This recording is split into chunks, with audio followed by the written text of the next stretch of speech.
Hello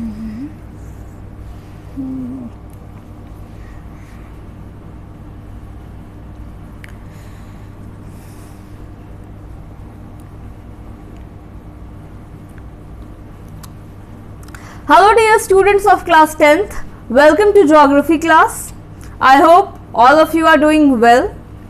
Students, in this video I shall be continuing with the 5th chapter of geography, that is minerals and energy resources. Students, in the previous video I explained you about the occurrence of minerals, that how the minerals occur. In the previous video, I explained you 5 ways how the minerals occur. The first way is in the form of veins and lodes. Second, as beds and layers. Third, residual mass of weathered material. Fourth, alluvial deposits, also called as placer deposits. And the fifth one, ocean water. So I hope that the previous topic is clear to everybody. Now students, in this video I shall start with a new topic, that is types of mining, some facts and distribution of minerals. So students, in this topic I am going to explain you about the types of mining, that means how mining is done. Then I am going to tell you certain facts related to mining, and then about the distribution of minerals in our country, that how are the minerals distributed in our country, that means in which regions which minerals are found. So let's start with the types of mining. Students,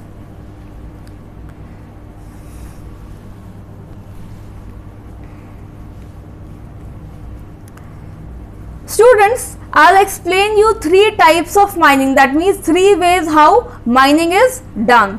The first one is open pit mining, the second one is quarrying, and the third one is underground mining with shaft. So these 3 types I am going to explain you in detail. So let's start with the first one, that is open pit mining.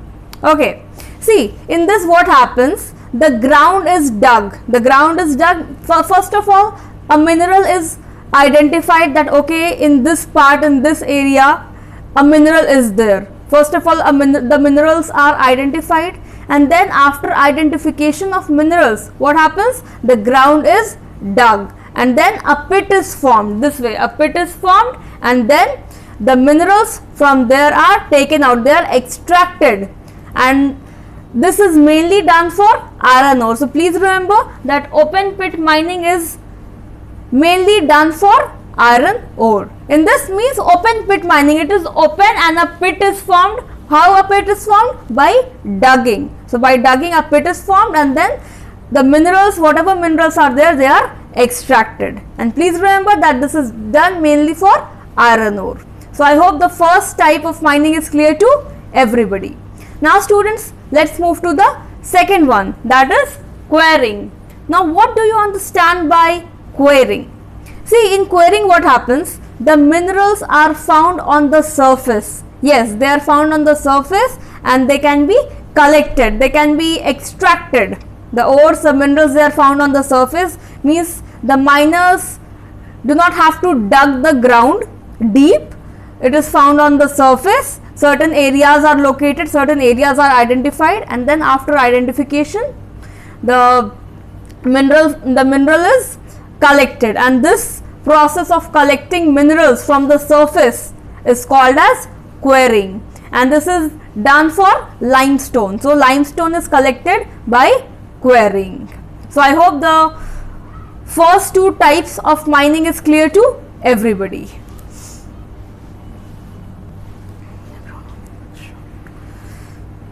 Now students, let's come to the third type of mining. So the third type of mining is underground mining with shaft.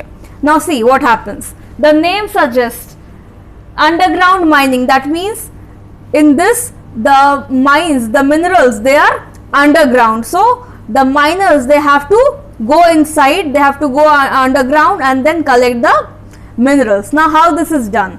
See, in this the whole area, that means the whole ground, the whole surface, that is not dug out.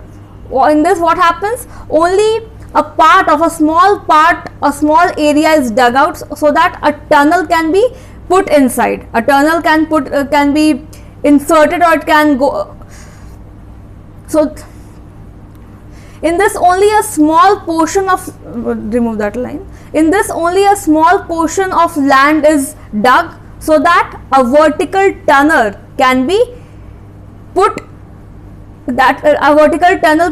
inside from the top down. And then what happens, through that tunnel the miners go inside and they extract the minerals. So whatever minerals are there, they can be extracted using this method. That means the complete ground is not dug, only a small part of a ground is dug, and through that small hole a tunnel is put inside, and with that tunnel the miners go inside, and then with the help of certain machineries the minerals are collected, the minerals are extracted.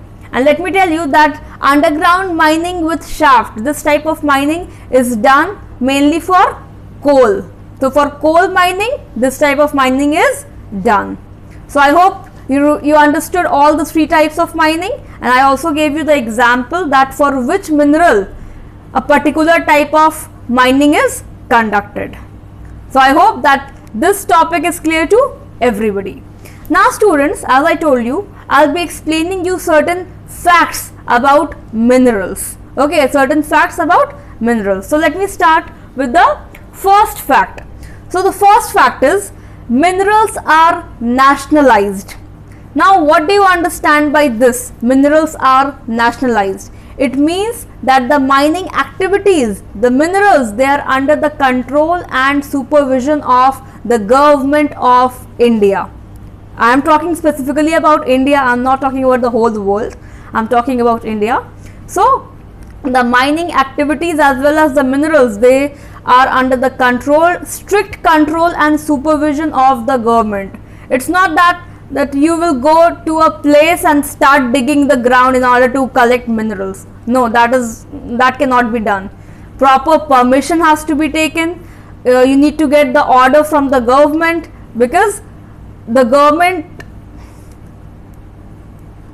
government is very strict on certain matters. So that is why minerals are nationalized. You cannot simply go to a place, you cannot simply go to a region and start digging the ground in order to collect minerals, in order to collect gold, silver, copper, bauxite, any mineral.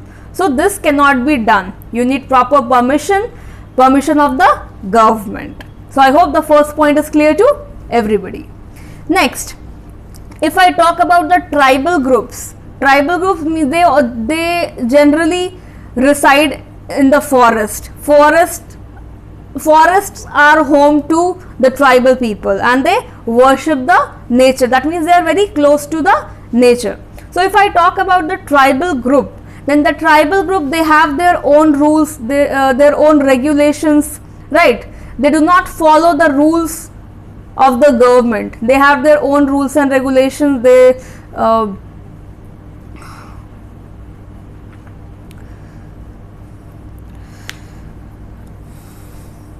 So they have their own rules and regulations, and also they have their own mines, and they do rat hole mining. The tribals, they generally do rat hole mining. Now what is this rat hole mining? Students, let me tell you that rat hole mining is just like shaft mining, in which a tunnel is made, a tunnel is put inside the ground, and then minerals are taken out, the minerals are extracted. But let me tell you that this process, underground mining with shaft or rat hole mining, this is not very easy. Let me tell you that this is very dangerous. Why? Because there are chances, there is a probability of landslide, probability or chance of collapse. So this may lead to loss of life. So this is very dangerous, because the miners, they have to go inside, inside the ground that is dug very deep. So there are chances of collapse and landslide. So that is why this type of mining is very dangerous. And even today rat hole mining is practiced by the tribal people or the tribal communities. So I hope that the facts related to mining are clear to everybody. See, rat hole mining. See, where remove that line. So I hope that these points are clear to everybody. Now let's move to the distribution of minerals, that how minerals are distributed, in which regions minerals are found in our country.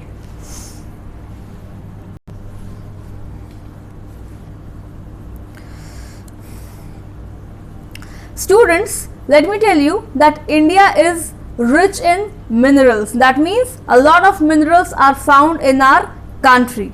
But minerals in our country are not distributed evenly. That means the distribution of minerals in our country is uneven. It is unevenly distributed. That means one region will not have all the minerals. Suppose if I talk about Rajasthan, then Rajasthan will not have all the minerals. It will have a particular mineral. Then if I talk about Bihar, then Bihar will have one mineral in large quantity, or the quantity also may vary. So, and there are also chances that a particular region will have no mineral. So that is why it is said that minerals in India are distributed unevenly. And I am going to explain you the distribution of minerals, that how the minerals are, that means at which place. So I am going to explain you about the distribution of minerals. Students, let me tell you first of all, let me tell you the factors of availability. Students, let me tell you that the availability of minerals depend upon the geographical factors, climatic condition and natural phenomena. Yes, these three are very important for the availability of mineral. If a particular area, if a particular region is having a lot of minerals or has abundance of minerals, that means that availability of mineral is because of the geographical factors, because of the climatic condition as well as the natural phenomena. As I told you that minerals are substances that occur naturally, right? We do not make minerals, they occur naturally. Okay, so now let me come to the distribution of minerals.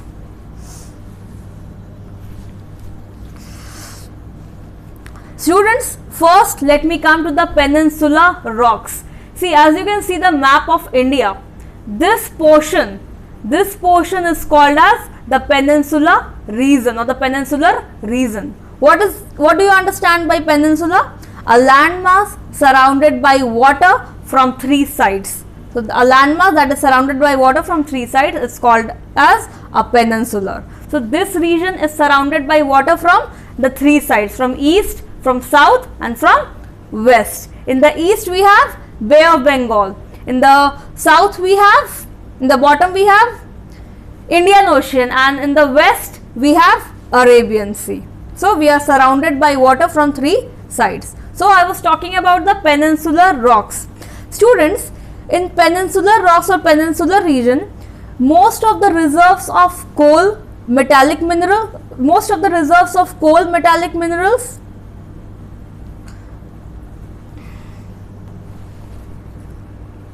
remove that line.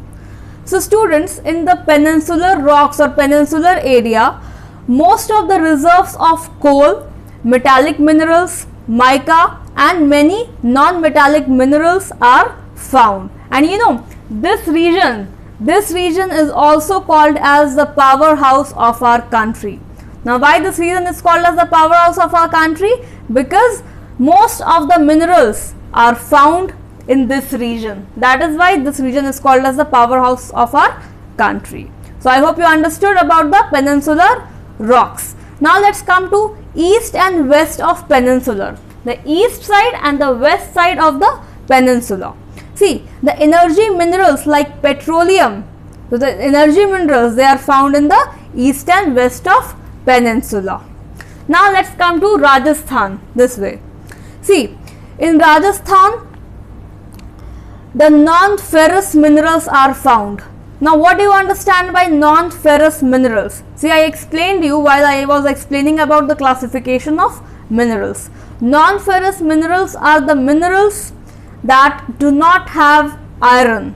The minerals that do not have iron, the metallic minerals that do not have iron in them refers to non-ferrous minerals. So, in Rajasthan, the non-ferrous minerals, for example, copper is found.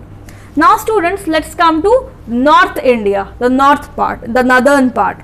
See, the northern part of our country is devoid, or the northern part of our country is deprived of economic minerals. Now why this part is deprived? That means this part is not having sufficient minerals.